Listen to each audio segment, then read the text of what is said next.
Okay, so we are now moving in to the public policy textbook itself. Of course, we're going to start off with chapter one here.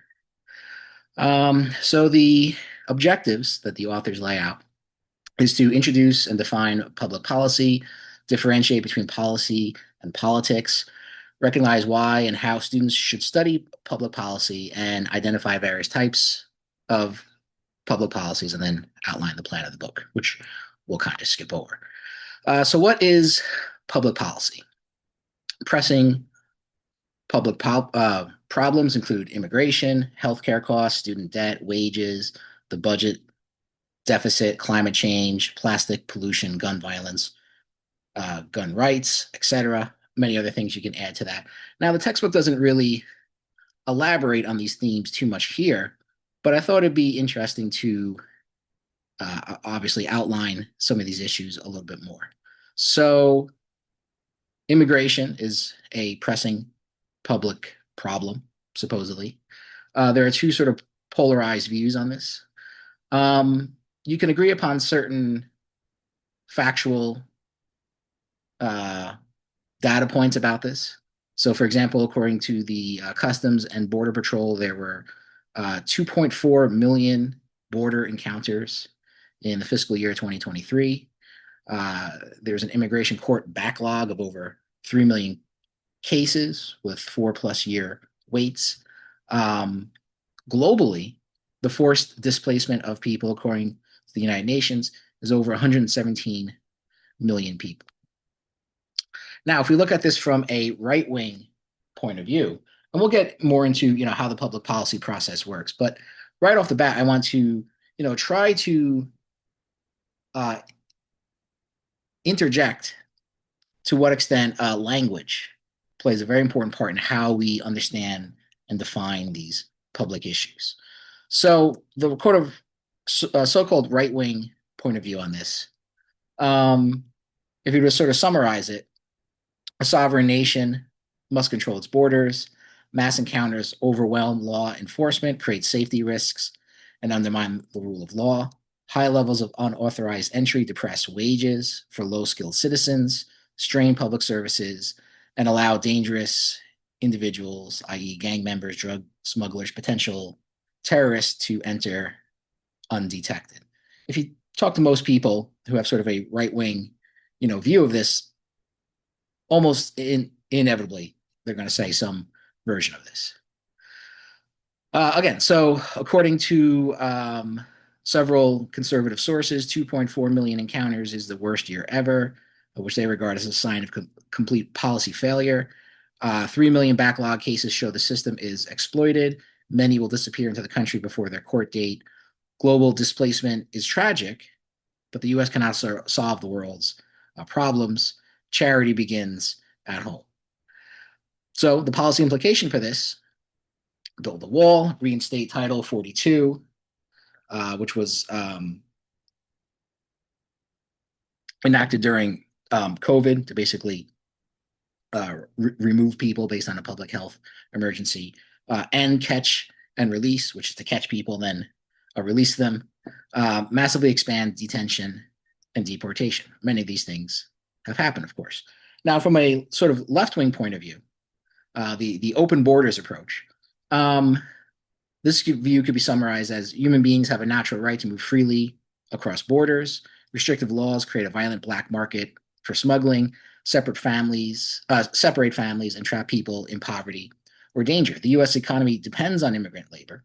Border enforcement is largely performative cruelty that does not stop migration but does create suffering.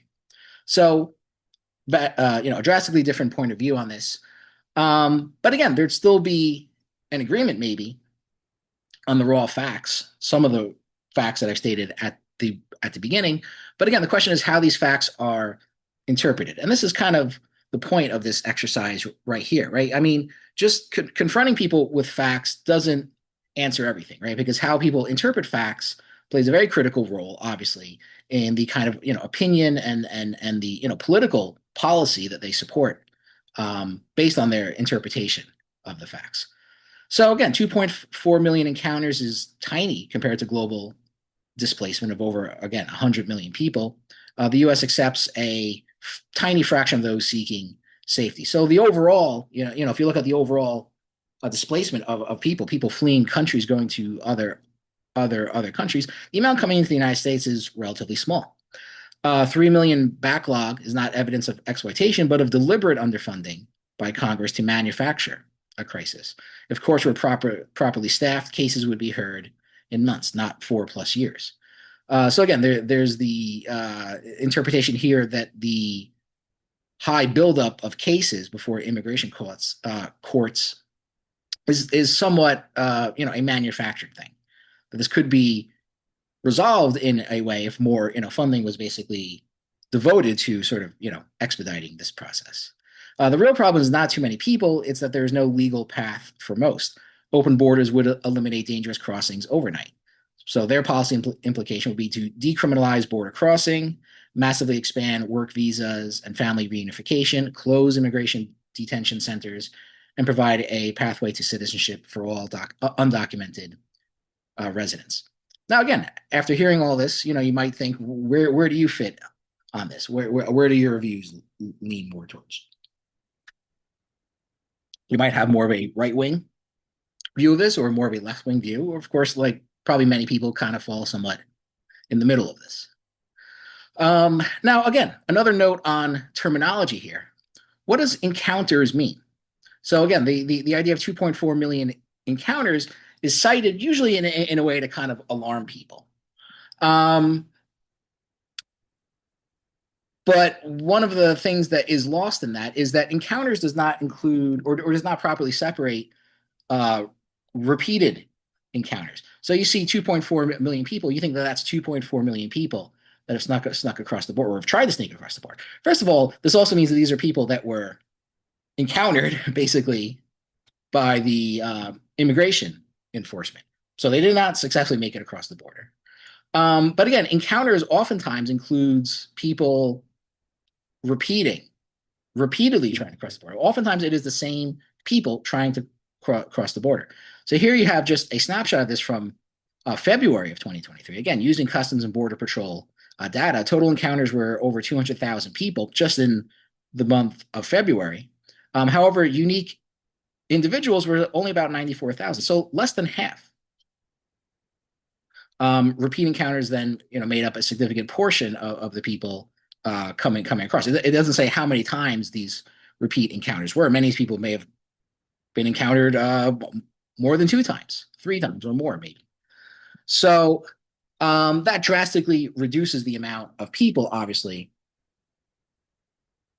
that you would normally think are trying to cross the border. So again, the intention here is to demonstrate how language, how the words that we choose to define these problems or to understand these problems matter a lot. All right, and we'll of course talk about these things more, but let's move on. So besides immigration, healthcare costs is a major issue. High costs lead to medical debt, avoidance of preventative care, and bankruptcy, even among the insured. Per capita spending, the U.S. spends nearly $13,000 per person annually on healthcare, more than double the average of other wealthy nations. Approximately 14 million Americans, about 6% of adults, owe over $1,000 in medical debt. Overall medical debt totals $140 billion. I don't have it listed here, but I believe it is also one of, if not the leading cause of bankruptcy among individual people. So you have people declaring bankruptcy because their medical debts are just too high that they can't even pay them, basically. And then finally, the U.S. pays 2.5 times more for prescription drugs than comparable nations. Student debt, why it's pressing. It stifles home ownership, delays family formation, and exacerbates wealth inequality as well. So again, total outstanding debt over $1.7 trillion, basically $1.8 trillion, second only to mortgage debt in the United States.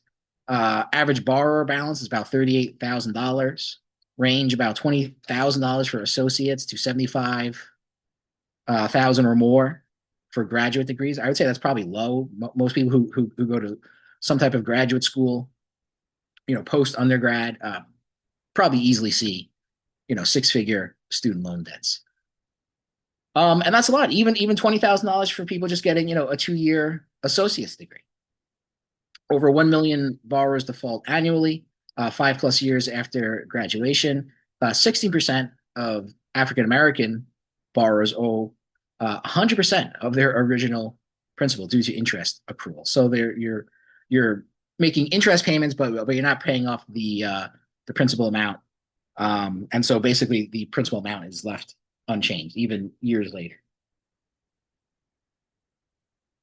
with a disproportionate effect on African American student loan borrowers. Stagnant wages and income inequality. Again, even with low unemployment, real purchasing power for lower wage workers has lagged behind productivity gains. So people often point to the productivity versus pay gap. From 1979 to 2022, net productivity rose 64%. That's basically output produced per worker. Yet median hourly compensation rose only 28%. So once again, less than half.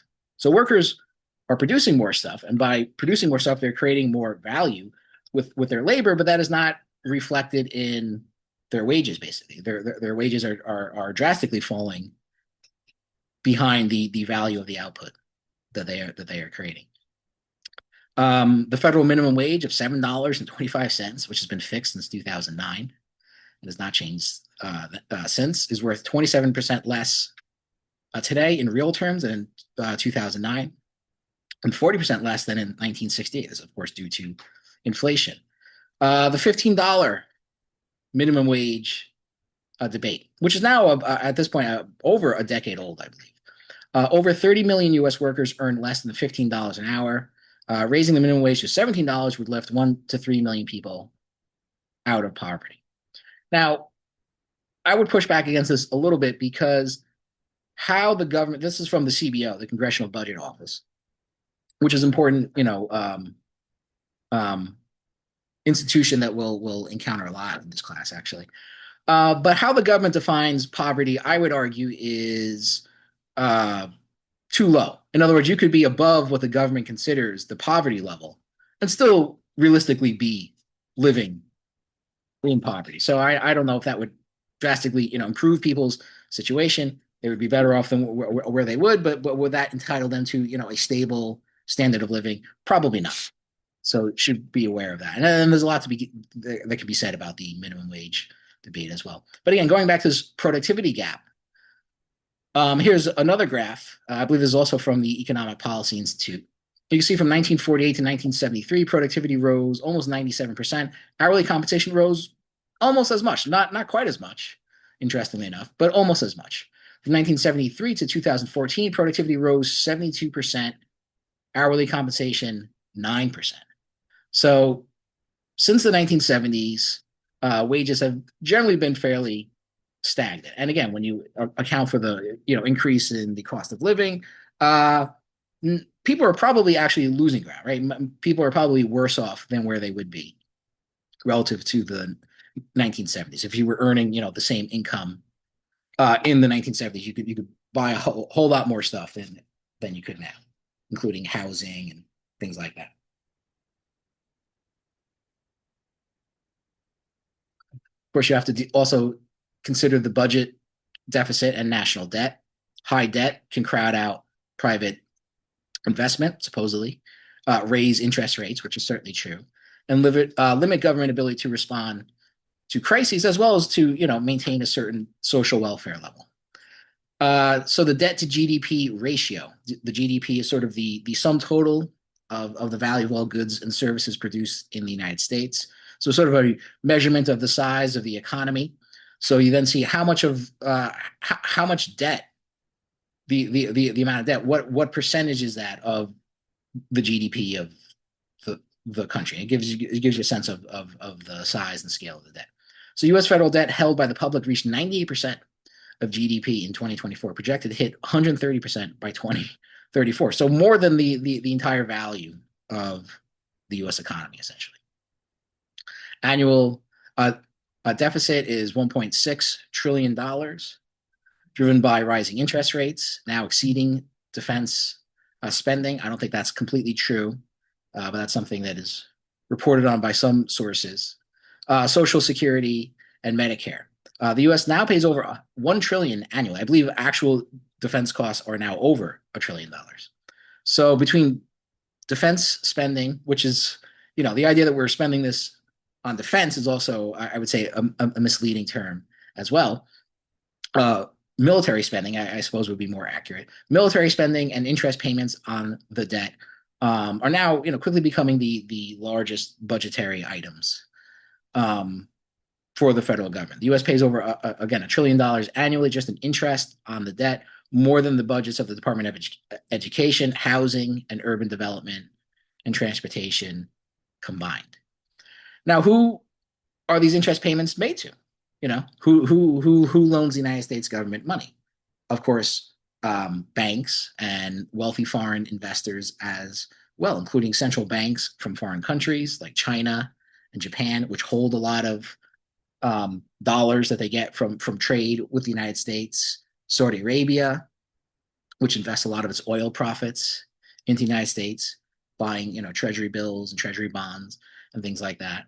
Other countries do as well. The United Kingdom, Norway, which probably is off the radar for most people, but actually has the government has a lot of money also because of oil sales, and basically uses a lot of this money, basically loaning money to the United States. But again, so these people, so your tax dollars, a lot of the tax dollars that people pay are essentially being then paid out to these lenders, the people loaning money to the United States. Climate change, why it's pressing, extreme weather, sea level rise, agricultural disruption, public health emergencies. Again, key data points: global temperature 2023 was the warmest year on record since 1850. 2024 is on track to exceed 1.5 degrees Celsius above pre-industrial levels for the first time. That, of course, has happened. Climate-related disasters in the U.S. caused over $150 billion in damages in 2022 alone. To meet the Paris Accord targets of 1.5 degrees Celsius, global emissions must fall 45% by 2030 from 2010 levels. Current policies put Earth on track for 2.5 degrees or more, almost 3 degrees Celsius warming. And of course, the goals do not seem to be met. So we are not really hitting the goals, not just the United States, which is not doing very well at this at all, but really worldwide, really not meeting the goals that you need to reach to prevent further warming. Plastic pollution as well, another key environmental issue. Persistent environmental contamination, ocean ecosystem collapse, and human ingestion of microplastics. Over 400 million tons of plastic are produced annually. Production set to double by 2020. Only 9% of all plastic ever produced has been recycled. In the US, the recycling rate is only about 5 to 6%. 11 million metric tons enter oceans each year, equivalent to a garbage truck dumping plastic every minute. By 2050, plastic may outweigh fish in the ocean. And then you have to consider the consequences of microplastics, which have been found in human blood, lungs, placentas, and breast milk. The World Health Organization calls for urgent research into the long-term toxicity of ingesting all this plastic. Then you have gun rights. There's a sharp divide over public safety versus Second Amendment rights. Unlike most other issues, it's a so-called cultural and constitutional clash. And then it refers directly to a constitutional amendment. Again, key points here.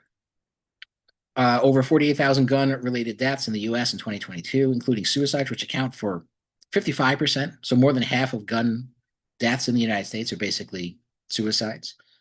There are over 600 mass shootings annually in 2020 and 2024. So it's basically more than one a day, essentially. 2023 saw the highest single year total. Again, over 26,000 annually gun suicides in increase of 40% from 2010 to 2022. 40% of U.S. adults live in a household with a gun. There are estimated 400 million guns in circulation. That's more guns than there are people here in the United States. Public opinion is kind of somewhat divided over this. 60% of Americans favor stricter gun laws, but 70% oppose a total ban on handguns. People are not totally opposed to gun ownership, but many people do feel that the lack of any serious restrictions on gun ownership is a bit of a problem, to say the least. The Supreme Court's Bruin decision invalidated many state licensing restrictions, shifting policy back to localities. So those cover some of the issues. These are public issues. These are not individual issues. These are issues that we as the public, we as the people, must face together. Now, government has the power to provide some kind of solutions to these issues through public policy. So various definitions are offered from the text, which you can see in Table 1.1. Cochrane and others define this as the outcome of the struggle in government over who gets what. Peters defines public policy as the sum of government activities influencing citizens' lives. Dye says it is whatever government chooses to do or not to do. Birkeland, statement by government of what it intends to do about a public problem. Rinford and others, a course of action adopted by government in response to public problems. Common themes created by government. So public policy are policies created by the government. These are not private sector policies like corporate policies, which are not public policy, but they can intersect. For example, Apple versus the FBI over unlocking an iPhone, which was used in a mass shooting incident, or which was owned by a person who was involved in a mass shooting incident. It is a response to a public problem. Government has the power to resolve, though not always successful. Example that the authors give: shrimping nets killing sea turtles. National Marine Fishery Service required turtle excluder devices. This is what they cite as public policy solving a problem. There are legislative policies, the Defense of Marriage Act in 1996. There is judicial policy making as well. Obergefell v. Hodges, which basically legalized same-sex marriage in the United States. So public policy can be made by the executive branch, it can be made by the legislative branch, or by the judicial branch, which of course are the three branches of government. So why study public policy? Public policy affects daily life. If you're a college student and you live in a dorm room, it's dependent on federal funding. The clothes that you wear are dependent, or the price of clothing are influenced by tariffs. Food is regulated by the FDA. Your phone network is regulated by the FCC, Federal Communications Commission. FDA, of course, is Food and Drug Administration. The internet is dependent on federal funding. Cars are, again, regulated by federal guidelines. Even tattoo parlors, again, this is the example they give, are regulated by states as well. Not necessarily by the federal government, but by state governments. Understanding the policy process allows citizens to effectively address community problems. More knowledgeable citizens lead to better solutions. Help students become active participants so their voice is heard. Avoiding participation risks, living with policies you don't support. So if you don't participate at all, then basically, you have to live with policies that you probably don't support, but you didn't really do anything about it either. They emphasize there are lucrative career opportunities in policy fields: health, education, economic, foreign policy, without seeking elected office.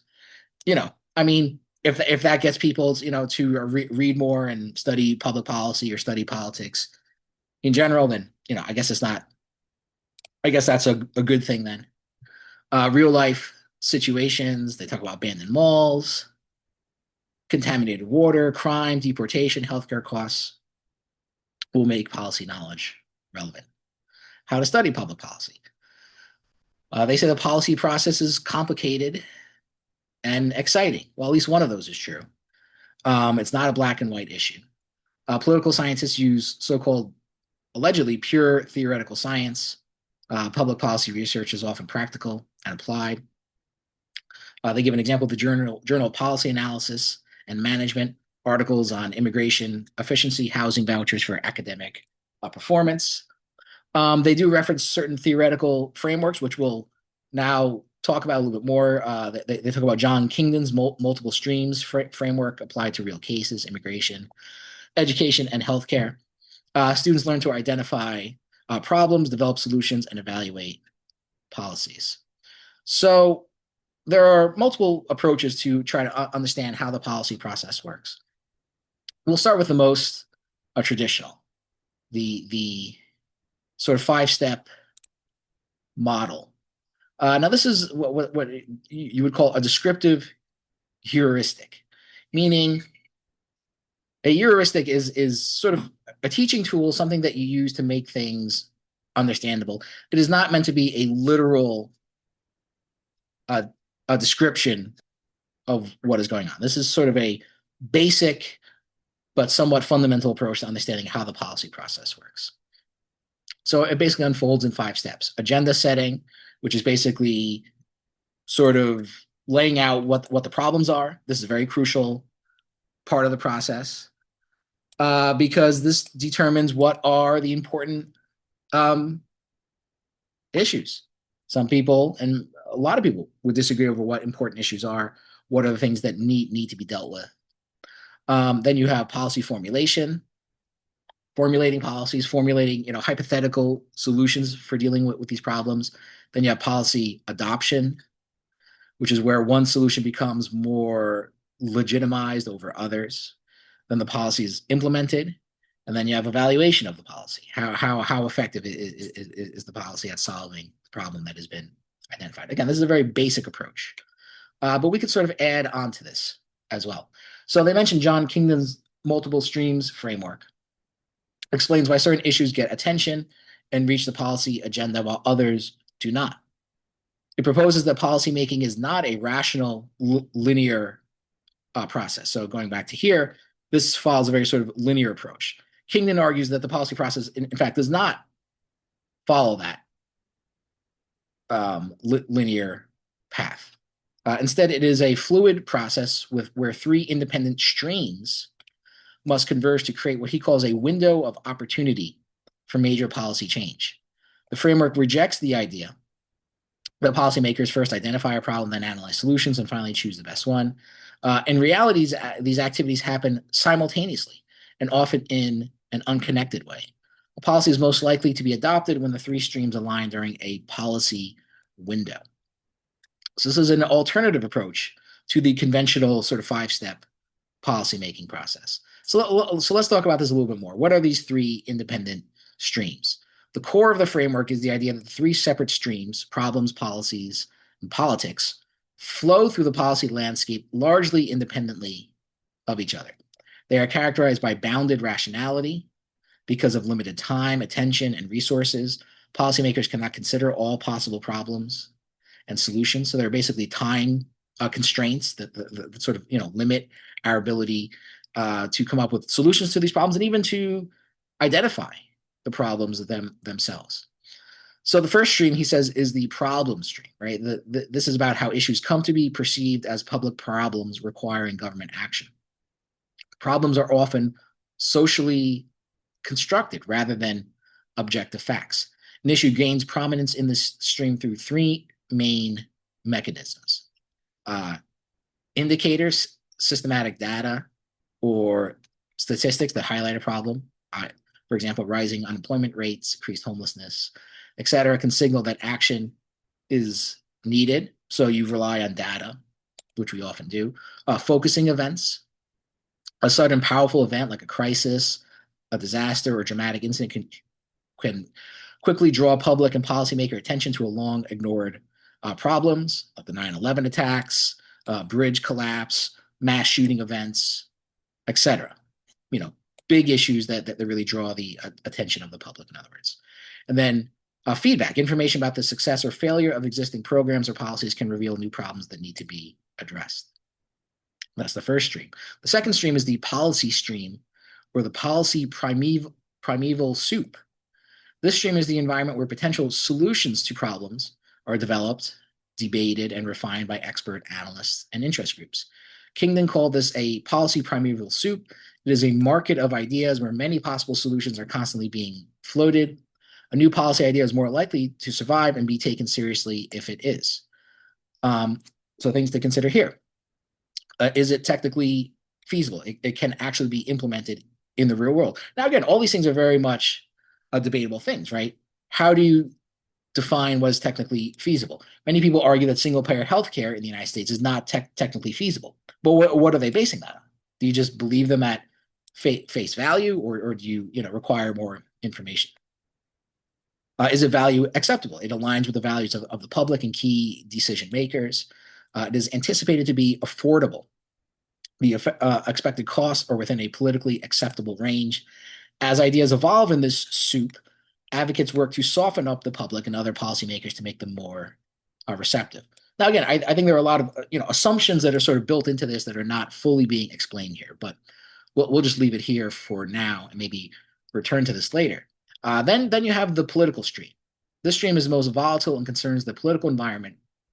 It comprises three key elements: the national mood, the general sense among the public about what problems the government should address and the appropriate role of government, organized political forces, the activities and influence of interest groups, political parties, and other organized advocacy coalitions. So people, essentially outside of the government that are pressuring the government to take a certain stance. Then you have, the political parties themselves, which are, competing over being elected into office. Changes in administration, a shift in power, such as a new president or a change in the majority party in Congress, can drastically alter the priorities and receptiveness of the government to new policies as well. So again, for Kingdon, a policy is more likely to be accepted when all three of those streams are sort of, converging in a way that is, facilitates the adoption of that policy.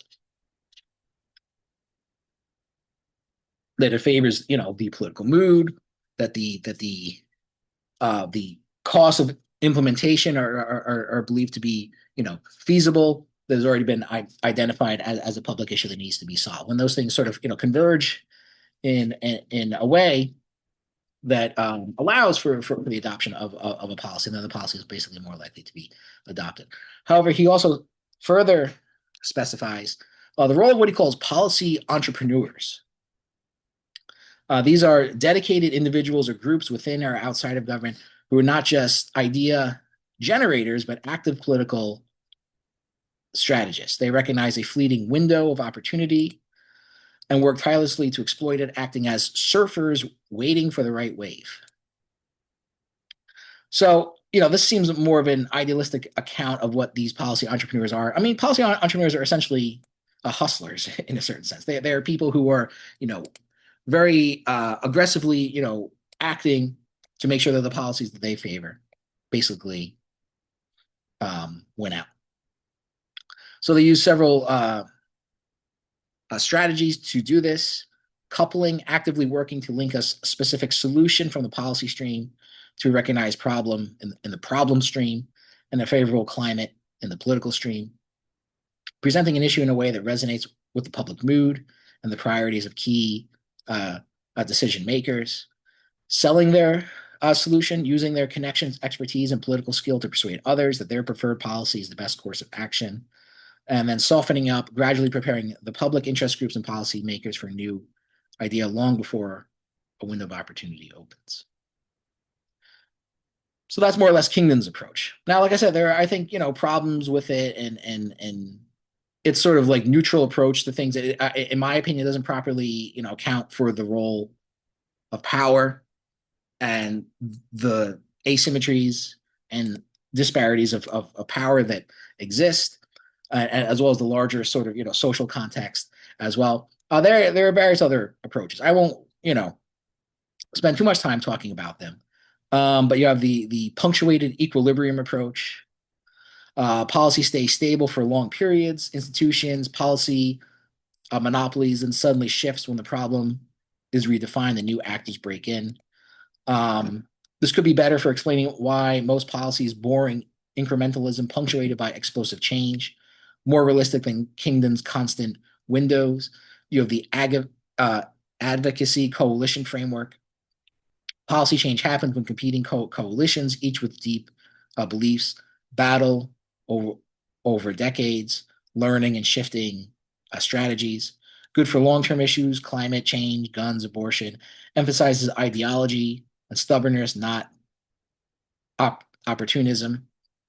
We have institutional analysis and development, focuses on the rules, norms, and governance structures that shape who gets to decide, less about windows and more about a design, useful for local common pool resource policy. Social construction of target populations. Policy is shaped by how we socially construct groups as deserving or undeserving. For example, the elderly versus welfare recipients. Now, this approach directly addresses power, equity, and stigma, much more political, much more critical and politically engaged than Kingdon as well. So those are alternative approaches. We're not going to necessarily favor one approach over the other. I mean, I'm not going to follow Kingdon's approach necessarily. But it's something that we'll refer to, maybe from time to time, especially as we try to walk through the policy process. Maybe we'll adopt multiple frameworks to try to see how it works from different points of view. Now, those are ways in understanding how the policy process works. But then you also have different types of public policy as well. So the political scientist Theodore Lowy gives 4 different categories of public policy. Distributive policies, which provide benefits to a majority of population at expense of all taxpayers. This is supposed to be the least controversial. Examples: public roads, public education, highways, transit infrastructure. You have redistributive policies, reallocate wealth, property rights, or social status to benefit class-based groups. More controversial: take from one group, give to another. So for example, SNAP, food stamps, welfare, minimum wage laws, debate, for example, over the $15 minimum wage. You have regulatory policies, compel beneficial behaviors, discourage harmful ones, backed by law, provide safe atmosphere without excessive loss of rights. Examples: DUI, prohibitions, unfair business practices, utility price limits, professional licensing, pharmaceutical safety, toxic emission limits, worker safety, and anti-discrimination laws. Then you have constituent policies, creation and regulation of government agencies or how government functions. This is related to the political structure itself. Example: Department of Homeland Security after 9/11. Also, agency functions, what these agencies do. For example, the Substance Abuse and Mental Health Administration includes citizen interest group initiated policies as well. So, to summarize the chapter, there are multiple definitions of public policy. Policy making affects everyday lives. Policies come in different forms: distributive, redistributive, regulatory, and constituent, made by government actors at federal, state, and local levels. Understanding the policy process helps citizens address community problems. So that more or less wraps up the first chapter. However, there's something that is, I would say, conspicuously missing from this, and it is going back to this. I mean, they don't really even talk more about these different policy frameworks. I mean, the social construction of target populations, I would say, is maybe the most interesting one, but they don't really talk about a sort of Marxist approach to public policy as well. And I'll prove it to you right now. I mean, if you go to the public policy textbook, which I've uploaded for this class, type in Marx, and there's not one reference to it in the entire book. If you type in Kingdon, for example, there are several references to it. Now, to me, that is a very serious exclusion, because you are neglecting a very important approach to understanding how public policy is made. So unfortunately, I have no choice but to try to emphasize this missing point of view. Or like I said, maybe the target population approach to some extent brings that up, but that's not really addressed in the textbook either. But one of the things that we have to get out of the way is to understand what role the state actually plays, right? Because all public policy problems essentially are asking the government to do something. But what is the nature of that government? So at its heart, so again, a Marxist approach would hold that the capitalist state is not a neutral arbiter. And that is one of the problems of the sort of more mainstream approach to public policy, is that they tend to assume that the state is neutral, that the state is just simply, influenced by whatever sort of pressures and interests are sort of brought to it from the outside. And whoever brings the most pressure tends to win. Well, that's one way of looking at it. But what if the state is not completely neutral in how it arbitrates these conflicts? So again, at its heart, a Marxist approach offers a fundamental challenge to mainstream views by arguing, again, essentially the state is not a neutral referee. Instead, it is a capitalist state whose primary function is to maintain the conditions for capital accumulation and manage the class relations that inevitably arise from it. To understand how the state performs this role, key date emerged between two influential neo-Marxist thinkers. So on the one hand, you have Ralph Miliband, who's identified with what's called the instrumental approach. This view argues that the state is directly controlled by members of the capitalist class through their dominance of key institutions and elite social networks. This ruling class wields the state as an instrument to serve its own interests. This is opposed to some extent by another Marxist approach, the structural approach, which is most identified with Nikos Poulantzas, I believe that's how you say it. This perspective counters that the state has relative autonomy. That's sort of his key term here, relative autonomy from individual capitalists. Its primary job is to serve the long-term interests of capital as a whole. This means that the state may sometimes act against the short-term wishes of specific corporations in order to pass policies that preserve the overall stability of the capitalist system. A useful analogy here is to think of the state as an umpire. The instrumentalist view believes the umpire is a former player for one team and will always favor them. The structuralist view argues the umpire doesn't care who wins any single game. Well, it's a bit of an exaggeration, but is focused on ensuring the rules of baseball are followed so that the entire sport remains profitable for the team owners, for the capitalist class.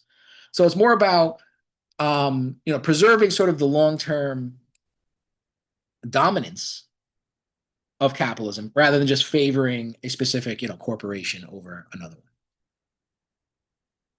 And Poulantzas would also argue that whether or not the state is directly controlled by members of the capitalist class, whether or not the actual government officials are members of the capitalist class, which is essentially what Miliband is arguing, doesn't necessarily matter.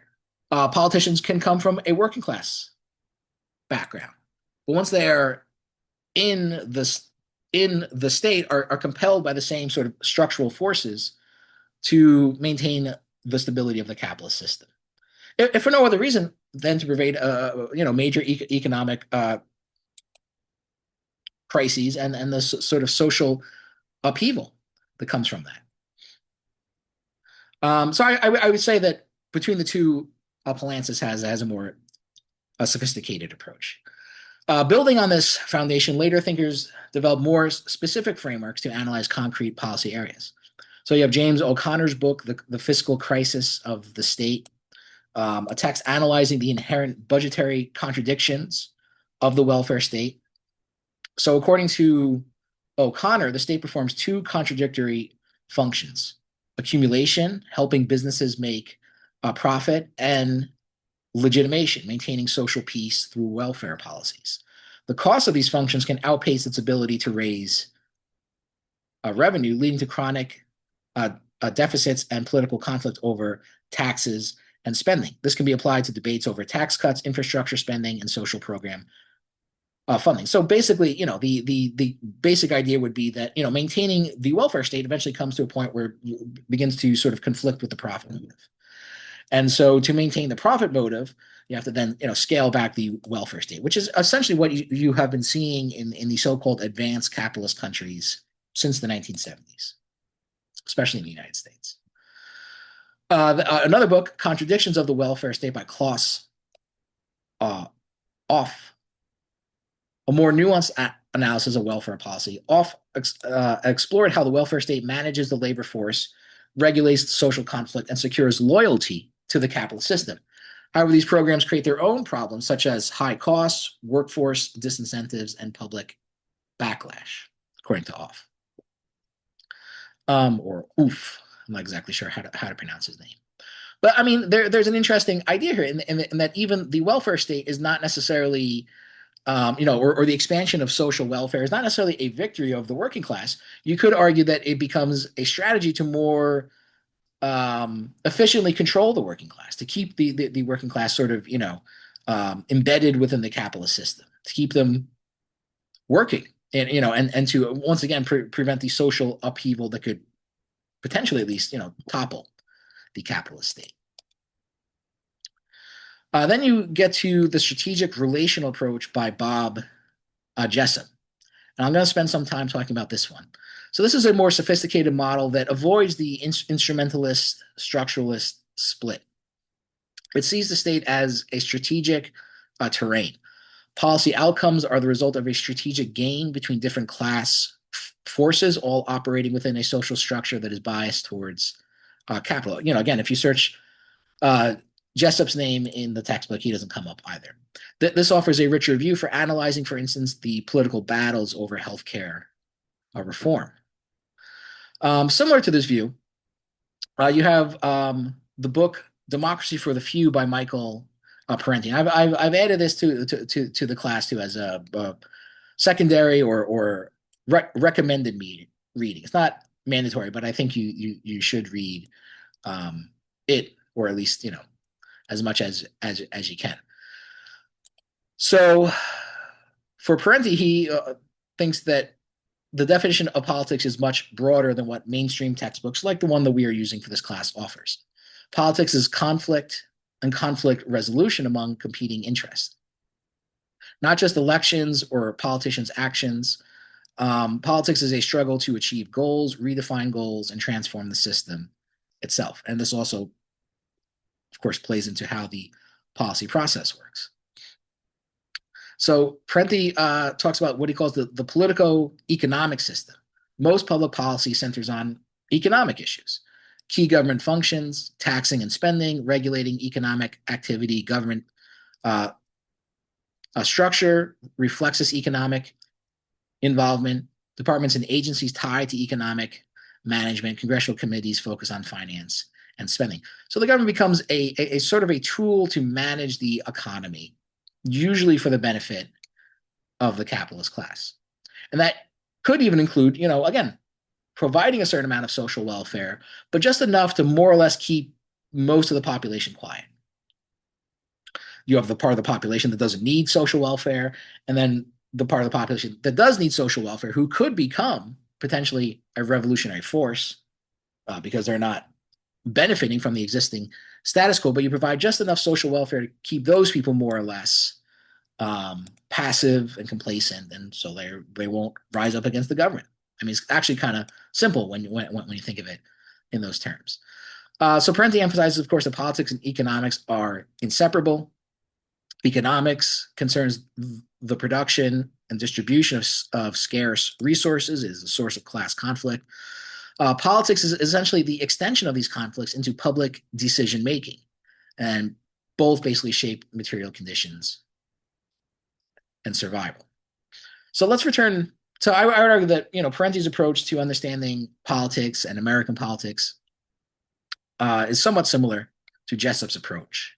So let's break this down, which I talked about here, the strategic relational approach, or SRA. So I realize that I've been throwing a lot of frameworks at people and not a lot of concrete analysis. So let's take this SRA approach and try to adapt it.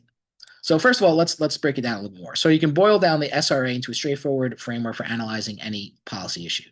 It has 3 steps. Basically, map the strategic terrain. This is the structure. This is the field of play. Instead of describing the facts neutrally, ask, what is the institutional structure? How do procedures, rules, and resource distribution create strategic selectivity? Again, this is a key concept of Jessup, giving advantages to some interests and arguments over others. Then you have to identify the actors and their strategies, agency. So the key to understanding this is the sort of interaction between what he calls structure and agency. The structure sort of exists around the human actors, basically, and the actors essentially define how they operate, basically, in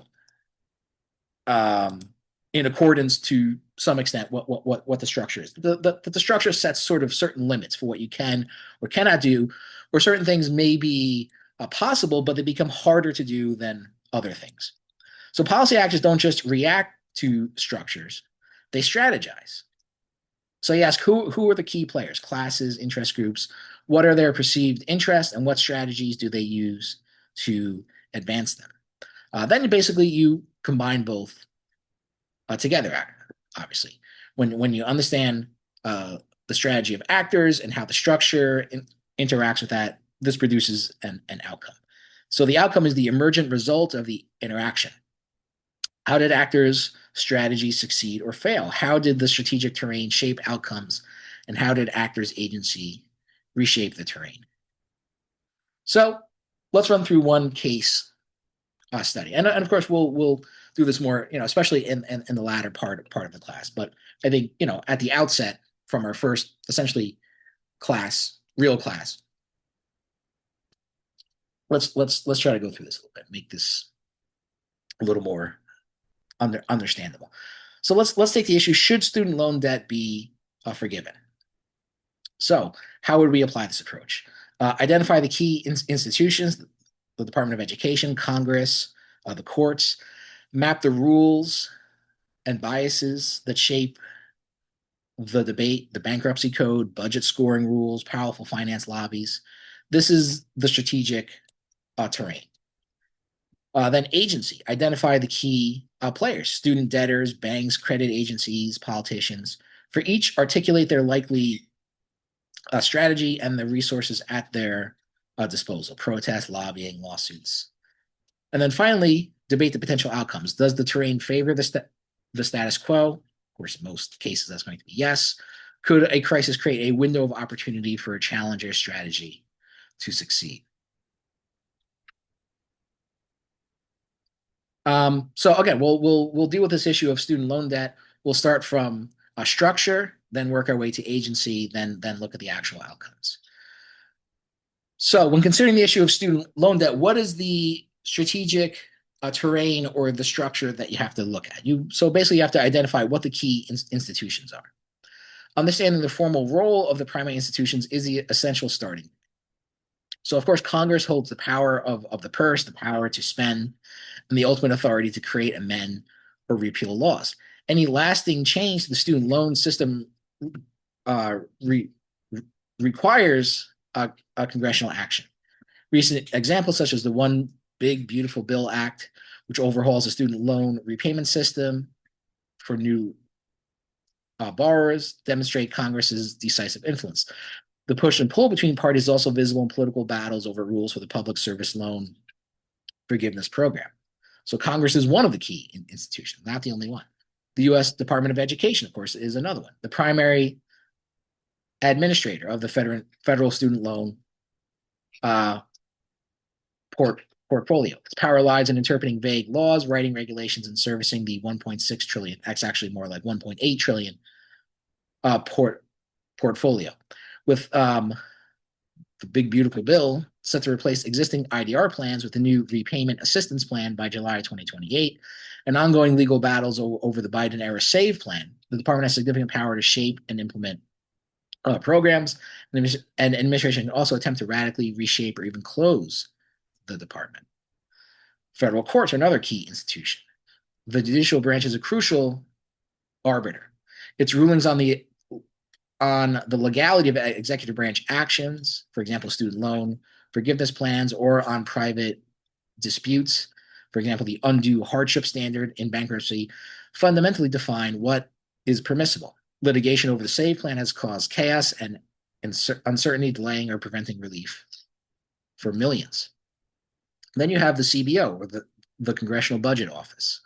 The CBO's role is to provide official cost estimates for proposed legislation. These scores are not neutral technicalities. They are powerful political weapons. This is, again, going back to what Kingman calls the policy soup, or the primeval soup score level, or stream, actually. The projected costs of these things are not just neutral accounting things. It's how you define certain categories. For example, plays a very important role in shaping how these things are employed. Anyway, a high cost estimate can doom a proposal by making a political liability. The CBO currently uses two primary methods for counting these scores. The FCRA method, which yields lower costs, I'll talk about that in a moment, and the fair value method, which yields higher costs. Then you're not done. Mapping out the structure takes a long time. Then you also have loan servicers and their lobbyists. Private companies like Nelnet, Navient, and Sallie Mae are contracted by the government to manage loan billing, processing, and collections. With over 1.8 trillion in outstanding student loan debt, these companies have a direct financial stake in the structure of repayment, influencing policy through lobbying, which can impact access to affordable repayment plans. The rules, biases, and strategic terrain. So we're still at the level of structure. This is the core of the SRA, Jessup's approach, moving beyond formal institutions to understand how the terrain is tilted in favor of certain strategies. So now you've identified who the key, what the key institutions are. Now we have to understand, what are sort of the existing biases that exist. So you have the bankruptcy code, the Brunner test. There is a notable structural bias that makes it exceptionally difficult for borrowers to discharge student loans in bankruptcy. While other unsecured debts, like credit card debt, can be erased, student loans are presumptively non-dischargeable under law. Discharge is only permitted if repayment would impose an undue hardship. In most federal circuits, proving undue hardship requires passing the rigid three-part Brunner test. A standard is so strict that fewer than 0.1% of borrowers seeking to discharge loans in bankruptcy have succeeded. This creates a legal moat that privileges the status quo and protects government and student and loan servicers from widespread bankruptcy filings. The introduction of the Student Loan Bankruptcy Improvement Act of 2025, which aims to remove the word undue from the hardship standard, is a direct attempt to change this structural bias. Budget scoring rules. So the CBO uses the Federal Credit Reform Act, or the FCRA. The FCRA scoring method, legally required for the official budget, has a downward bias on cost estimates for loan programs. Critics argue that the FCRA systematically underestimates the true long-term cost of the government by failing to account for market risk, the risk that borrowers will default or need forgiveness during an economic downturn. While the CBO has a fair value method that does account for this risk, its estimates are considered more politically damaging because they show higher costs. So you have to understand that the cost of these things are based on estimates, first of all, and how these estimates are calculated obviously plays a very important role in how the process plays out here. Then you have political and bureaucratic terrain. The student loan system is a site of struggle where partisan control of the White House can directly alter the strategic terrain. For example, the second Trump administration issued new rules that would politicized the public service loan forgiveness program by potentially denying forgiveness to workers whose employers engage in specific enumerated illegal activities. Congressional Democrats have since moved to overturn these rules using legislative vehicles like the Congressional Review Act. Lobbying by loan servicers. The industry's lobbying efforts are a direct attempt to shape the strategic selectivity of the policy process. For example, Nelnet lobbied on legislation concerning changes in structure of federal loan repayment programs and changes to existing rules governing servicing of student loans. Such efforts are a clear strategy to defend the existing structure and financial interest against reforms that could be more borrower friendly. So let's take a snapshot of the crisis itself. We've now more or less mapped out the strategic terrain. So total outstanding student loan debt, $1.83 trillion, average federal debt per borrower, almost $40,000. Borrowers in default post-pandemic, an estimated 3.6 million borrowers defaulted in just 2 quarters, quarter 4 of 2025 and quarter 1 of 2026, underscoring the magnitude of the repayment crisis. So a lot of people are defaulting on their student loan debts. They're not able to make these payments. The average borrower entering default is nearly 40 years old, highlighting this is not just a problem for recent graduates. Over 10% of student loan balances are past due. Public service loan forgiveness, over 1.2 million borrowers have received nearly $75,000 each in forgiveness, making a significant transfer of taxpayer dollars and a major point of political contention as well. So here you have, again, sort of a summation of this, some of the structural elements and the biases that it creates. Now we move on to the second level of agency. So who are the key actors? What resources do they have at hand? And what strategies do they adopt? So, of course, most important are the student debtors, the most numerous actor, but the most atomized, separated basically, or isolated, lacking the concentrated resources of other players. Their power comes from sheer numbers, collective action, and the political salience of their suffering. The 2025-2026 debt repayment crisis has forced many into action. So what are the resources that they have? I'm not going to run through all of this, but they have their collective voice, protest, and direct action, lawsuits by advocacy groups like the National Education Association, the National Association of Social Workers have joined in on lawsuits over this. Consumer complaints, especially over the public service rules, consumer complaints and public testimony. What strategies do they use then? Sort of moral framing and storytelling, simply, drawing attention to their economic hardship is one approach that they have. Direct political pressure, again, lawsuits, electoral mobilization as well. Then you have the student loan services, Nelnet, Mohela, Navient, etc. These represent the most concentrated economic power and a master of the so-called inside game of lobbying and regulatory manipulation. These private companies are contracted to manage the billing and collections on the federal loan portfolio. So they have much more resources at hand, right? They are heavy-duty lobbyers. They lobby a lot. They spend a lot of money trying to influence members of Congress. Nelnet alone spent $190,000 just in quarter 2 of 2025 and $240,000 in quarter 4 of 2025. So, the year is broken up into four different quarters on a range of issues, including changes. So that's a lot of money to spend basically over three months, basically.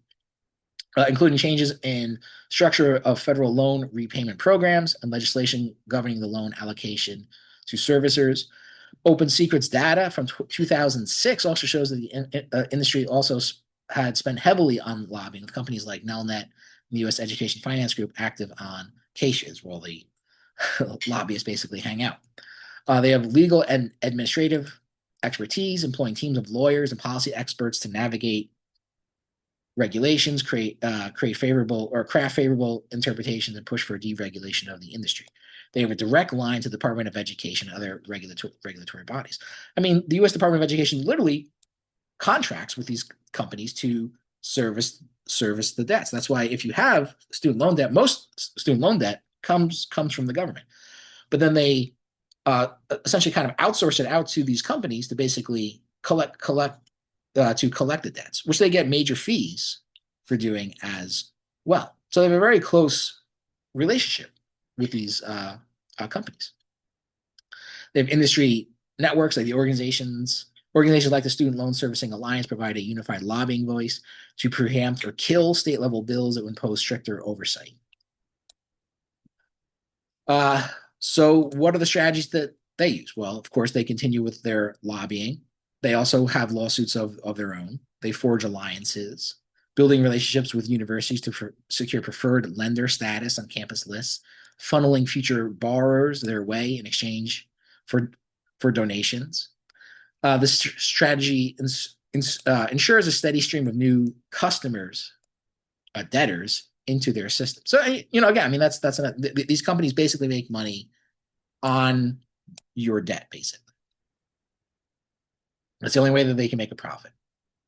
And by basically collecting fees, servicing this debt. But basically, if the debt did not exist, then they wouldn't have anything to service.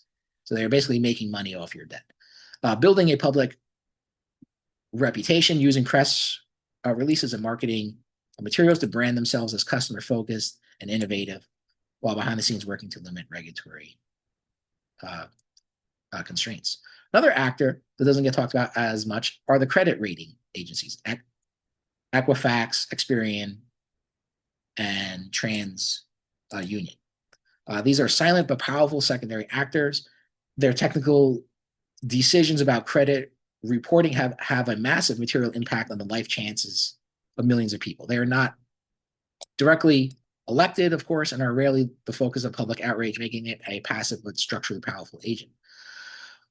Their main resources are they essentially have an information monopoly.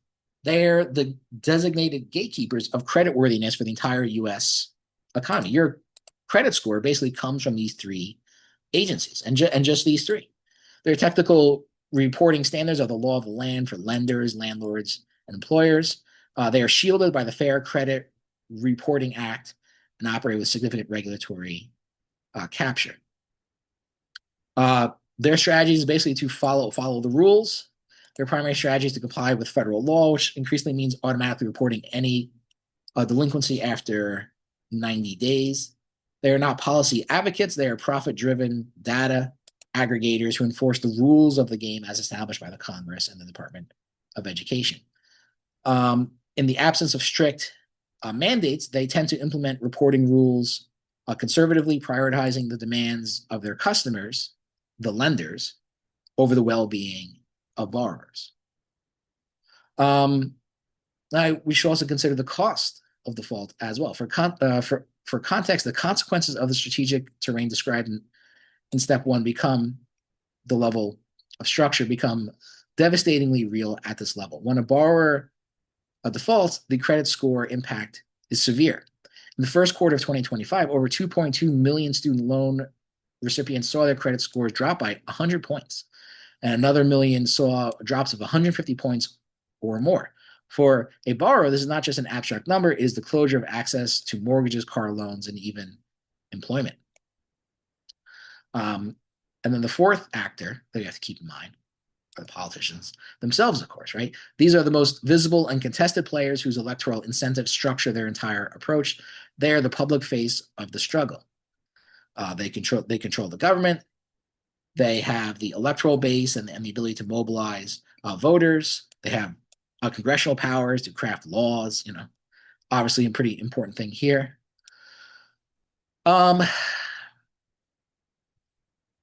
So if you look at strategies employed by various politicians, you have the Donald Trump White House now.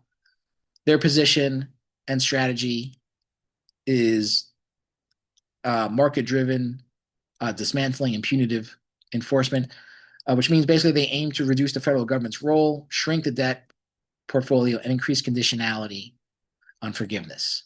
There's a push for privatization. They've even explored selling the federal student loan portfolio to private investors. So in other words, to turn over the public debt of student loans and basically turn it into private debt, which would then be directly owned by these companies like Nelnet, who are currently making money off of fees, but now they would actually be the creditors themselves. So you would essentially now own the money to Nelnet, even though you borrowed it from the federal government. Restrict PSLF finalized a rule effective July 2026 to disqualify borrowers who work for organizations engaged in specific enumerated illegal activities. For example, chemical castration or illegal immigration. Resumed involuntary collections on defaulted loans in May 2025. Then you have Senate Democrats. So you have, the Republican in the White House. You have Democrats in the Senate, led by Elizabeth Warren, Bernie Sanders, and a few others. Borrower relief, consumer protection, focus on preserving forgiveness pathways, maintaining income-driven repayment plans, and defending the education department's role. Frame PSLF changes as political and illegal. Vow to use the Congressional Review Act to overturn the administration's rule changes. Used oversight letters to demand servicers explain their plans to serve the incoming surge of borrowers. And then, of course, you have the Republicans in Congress who are, again, much like the White House, focus on containing the cost of loan programs and expanding private sector involvement. These are the ones who, passed the one big beautiful bill, Trump's budget proposal. This 2025 law eliminated subsidized undergraduate loans and implemented skin in the game risk sharing requirements for institutions. A repayment system overhaul proposed new rules to simplify and cap federal loan programs with significant changes expected for Parent Plus loans. So here you have basically the key groups here: the student debtors, the student loan servicers, the credit bureaus, the Democrats, which are supposedly pro-borrower, and the Republicans and the Trump administration. Now, for simplicity's sake, this is more or less true. I would like to just emphasize, though, that the Democrats are not across the board pro-borrower. I think it's an important thing to keep in mind.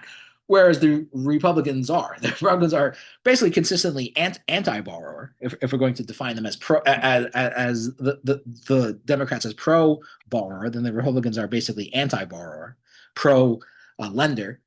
But the Democrats are not, again, across the board on the side of the borrowers here. And even those who are, like Sanders and Warren, have pretty mild, solutions that they have. There's a significant split between progressive Democrats and moderate centrist Democrats like Joe Manchin, Kyrsten Sinema, Chris Coons, even Biden at key moments. Progressives have pushed for broad forgiveness, 50,000 or all debt, free public college, and aggressive use of executive authority. Moderates, which are still, I would say, the majority of the Democrats, have often favored means-tested relief, targeted programs, for example, public servants, and has sometimes sided with Republicans on fiscal restraint. For example, in 2021, when progressives demanded 50K forgiveness via executive order, Biden publicly rejected it, saying he would not go beyond 10,000 and questioning whether he had the legal authority. Moderate Democrats like Joe Manchin, Kyrsten Sinema opposed even the $10,000 plan in reconciliation negotiation. So that's an important thing to keep in mind. Not all Democrats across the board are on the side of student loan borrowers here. And that, of course, obviously increases the bias in favor of lenders or servicers rather than borrowers. So, okay, now that we've understand the structure, and now we understand the strategies that people sort of develop within this structure, what is the outcome? So again, policy outcomes are not simply the result of structure or agency. They emerge from what is called the dialectical interaction between the two. The sort of mutual interaction. That's what dialectical means in the sense here between the two. This step acts given the strategic terrain mapped in step 1 and the actors and their strategies identified in step 2. Why the particular outcomes occur? Crucially, outcomes are not predetermined. They are contingent on how strategies align or fail to align with the structural biases of the moment. So here are some of the concrete outcomes over the last several years. So again, outcome 1, Biden's broad forgiveness plan struck down by the Supreme Court in 2023. President Biden announced a one-time cancellation of up to $20,000 in federal student loan grants for Pell Grant recipients. The Supreme Court ruled 6-3 that the HEROES Act of 2003 did not authorize such sweeping action, striking down the plan, and in fact, striking down even the $10,000 of forgiveness. Also, most people were only seeing $10,000 at most anyway. So again, you can go through this now. I mean, I won't read everything. Well, maybe I'll read a little bit, just in case it's hard to read for people. But again, so regarding this specific outcome, the federal courts, especially the conservative super majority on the Supreme Court, are strategically selective institutions. They have the power of judicial review and a demonstrated bias towards narrow readings of executive authority when it comes to major economic interventions. The Bankruptcy Code and the Higher Education Act already embedded the principle that student debt is presumptively non-dischargeable, creating a legal environment hostile to broad forgiveness. Progressive Democrats pushed for aggressive executive action, seeing a political window for the 2024 election. Moderate Democrats, including Biden, were ambivalent but went along. That's not exactly true. As I said, even the $10,000 of student loan forgiveness was actually opposed by a lot of Democrats in Congress, like Manchin and Sinema. Republican attorney generals, Missouri, and others immediately sued using their legal resources and the favorable court structure. Loan servicers lobbied quietly but did not need to. The court did their work for them. So in this case, it didn't transpire through a legislative act. It was basically determined entirely by the courts. So there's no need to lobby members of Congress. Okay.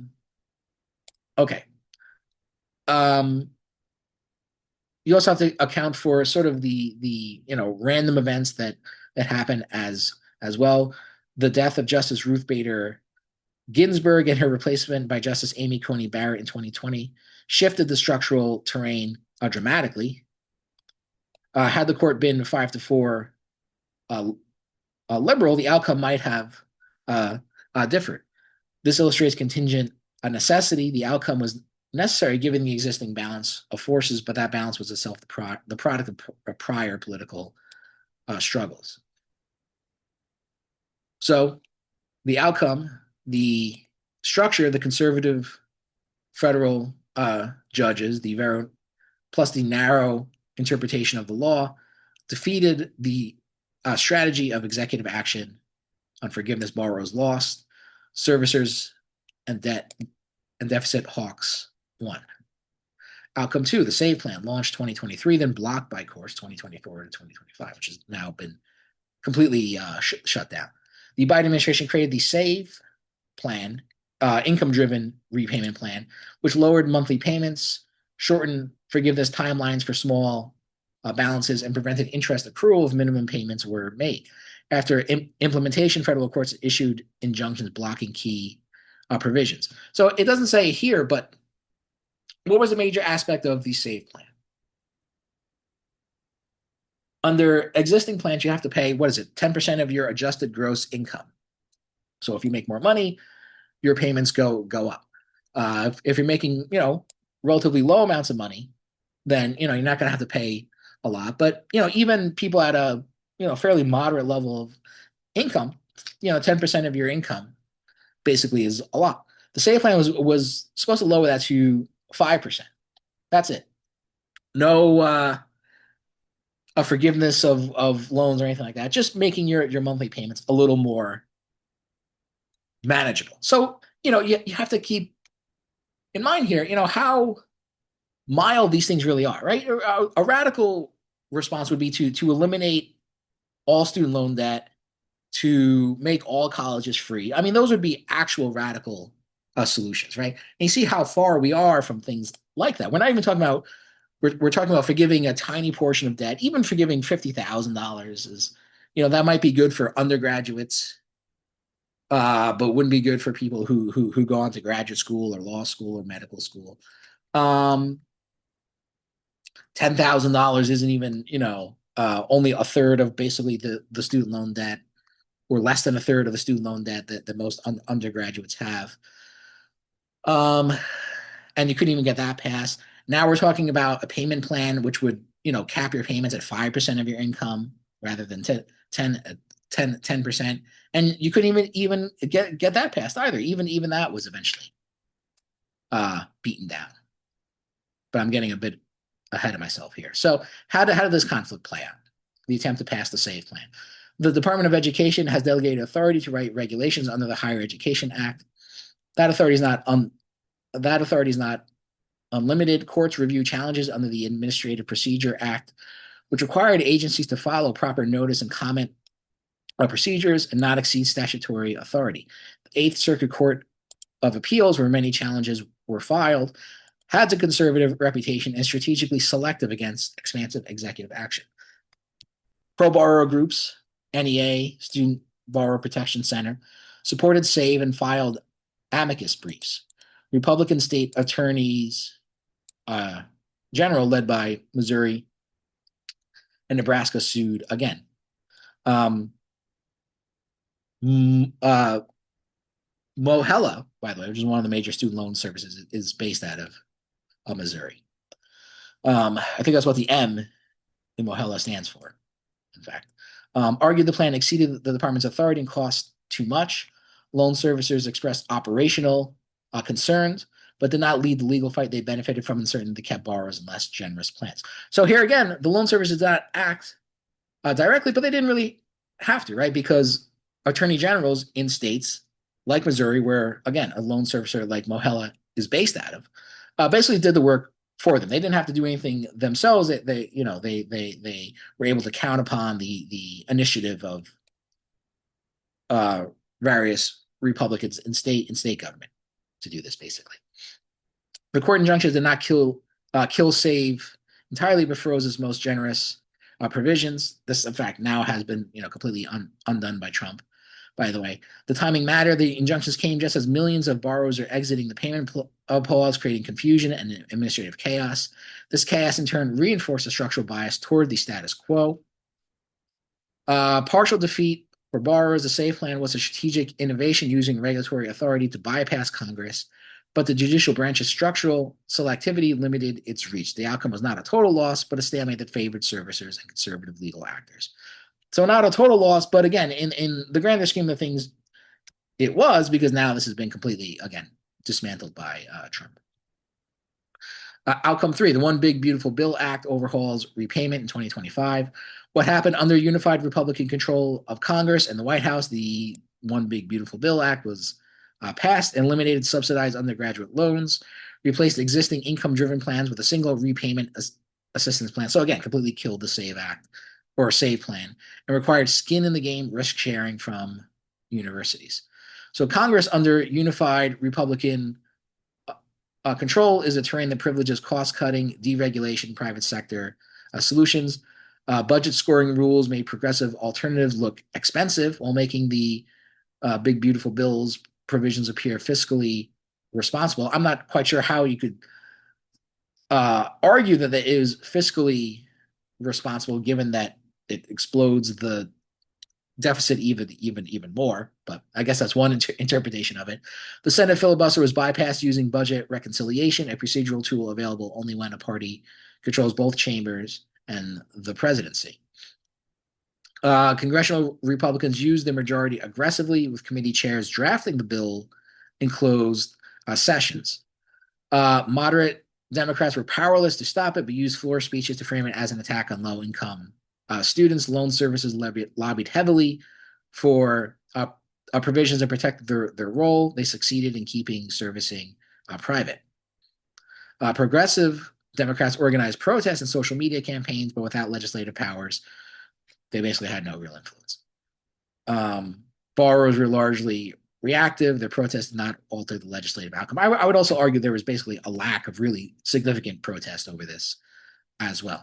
The 2024 election results were the critical contingency here. Had Democrats held either chamber, which, by the way, in a non-gerrymandered House of Representatives, they probably would have held on to that. The One Big Beautiful Bill Act would not have passed. We'll talk about gerrymandering later on, but it's a way of sort of influencing the House election to favor one party over the other, passed by the states. The bill's content also reflected the specific priorities of the Trump administrations, rather than a purely free market approach as well. Overwhelming victory for Republicans, servicers, and fiscal conservatives. Borrowers and progressive Democrats lost. This outcome illustrates how changes in the political stream, election results can radically alter the strategic terrain, enabling a new set of strategies to succeed. Well, again, it wasn't just a result of the election, it was a result of a heavily gerrymandered election, which favors the Republican Party, which allows them to get more votes relative, or more seats in the House relative to the amount of votes that they get. Now, all this stuff is good and important, but I would argue even this SRA approach misses a lot. So it maps the institutions, rules, and actor strategies, but not the underlying structural logic of capitalism. To understand why student loan debt is so central, we must ask, what systemic crisis does this debt help solve? The answer to this could be, or most likely is, in the falling rate of profit and the turn to financialization as a response. So now you have to really look at the bigger picture here. You can't just look purely at the actors devising their strategies within the structure. You have to look at, in a sense, an even bigger structure. So what you have basically since the 1970s is a crisis of profitability. Post-World War II, golden age, so-called golden age from 1945 to late 1960s, high profits, rising productivity, strong investment in the U.S. economy. By the late 1960s, the rate of profit began a sustained decline across advanced capitalist economies. U.S. manufacturing profit rate fell from 24.5% in the 1960s to 13.4% in the 1970s to 11.8% in the 1980s.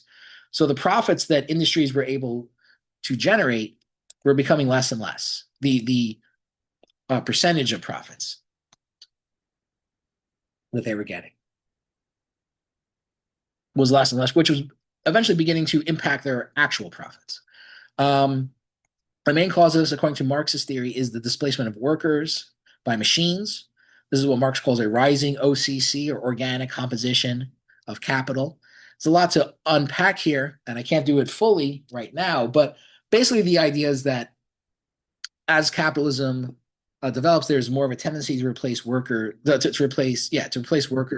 with machines, which makes production, which increases productivity. You produce more stuff, obviously, but according to Marx's labor theory of value, workers are the ones that create a profit, right? Workers create a profit through their surplus labor. So according to Marx, again, there's a lot to unpack here, but according to Marx, workers did not receive the full value of their labor in their wages. They receive a wage in exchange for their labor, but the full value, but they create much more value through their labor, or through their labor power, as he calls it, than they receive back as their wage. That extra value that they create, which is essentially unpaid labor, is captured by the capitalist because they own so-called means of production.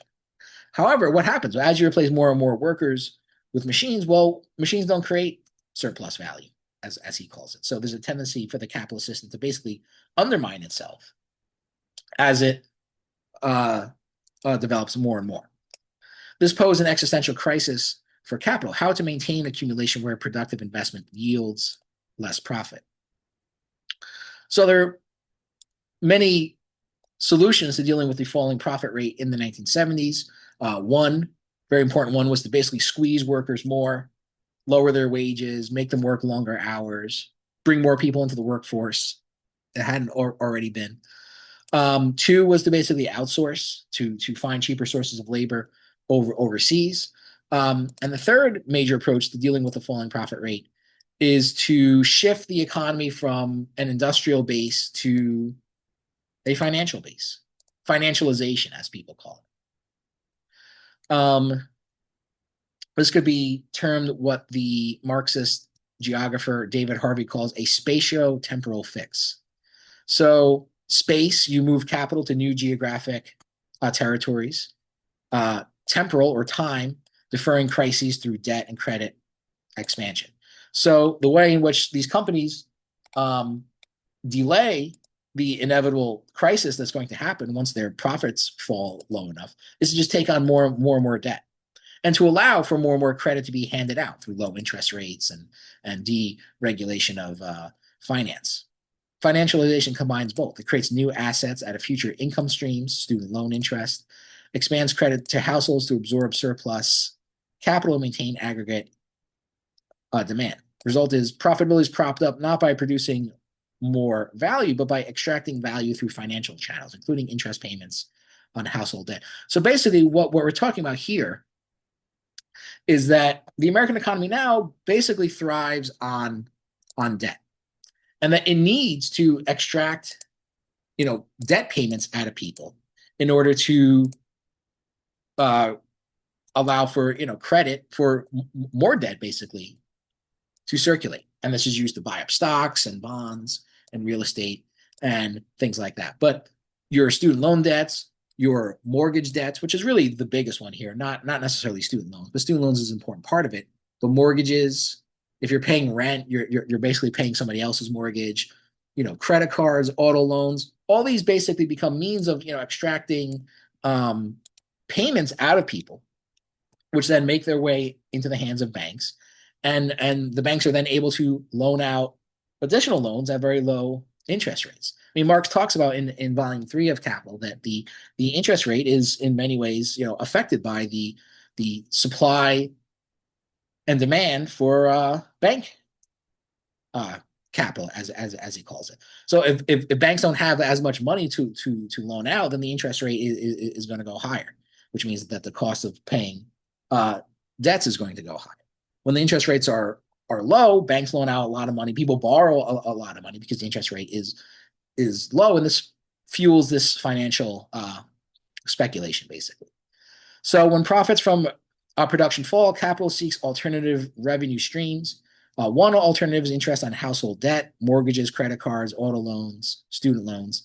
Student debt is a direct claim on future wages of educated workers. So it's a claim on what money you're going to be making in the future. Interest payments flow back to banks and investors, becomes loanable capital, fuels further lending. This circuit helps slow the decline in the massive profit, even as the rate of profit remains low. So you can see this here.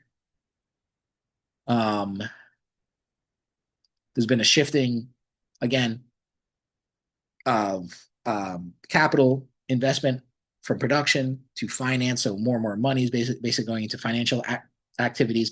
That's why we see, we don't see, new openings of factories and things like that, and existing industrial infrastructure increasingly outsourced overseas, or workers are replaced by automated machines as well. And so finance has become, a major part of the economy. But again, it's a part of the economy that basically functions on debt. The way in which finance is profitable is basically by loading people up with as much debt as they can hold, or even more than they can hold, and just profiting off of the interest, which then is collected by these banks and then reloaned out to, inflate the value of stocks and bonds. I mean, this is essentially how people like, Elon Musk became like the, richest guy in the world. It's not because he sells so many cars.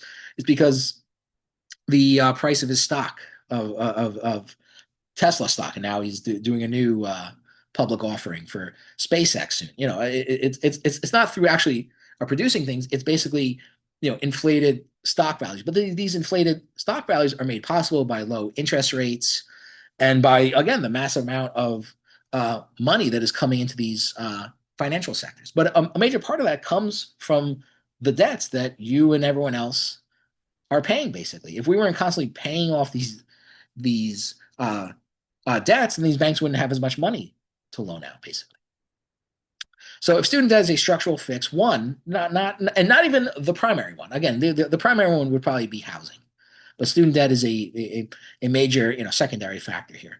Is a structural fix for falling profitability, then incremental reforms, lower interest rates, better repayment plans do not challenge the system; they only manage it. Mass forgiveness is not just a political battle, it threatens the financial circuit itself. So Wall Street, of course, is very much opposed to this as well. This explains why even pro-borrower politicians propose only limited relief. They operate within a horizon set by the needs of financial capital. A genuine solution would require definancializing education, returning it to a publicly funded, debt-free social good. That would mean breaking the circuit that ties student interest payments to bank capital. Now, I would argue that even Jessup's approach, the SRA approach, doesn't fully, it kind of focuses in a little too closely, and it is necessary to do that, of course. But I think at a certain point you have to look at even like the bigger picture here, which I don't think is always done.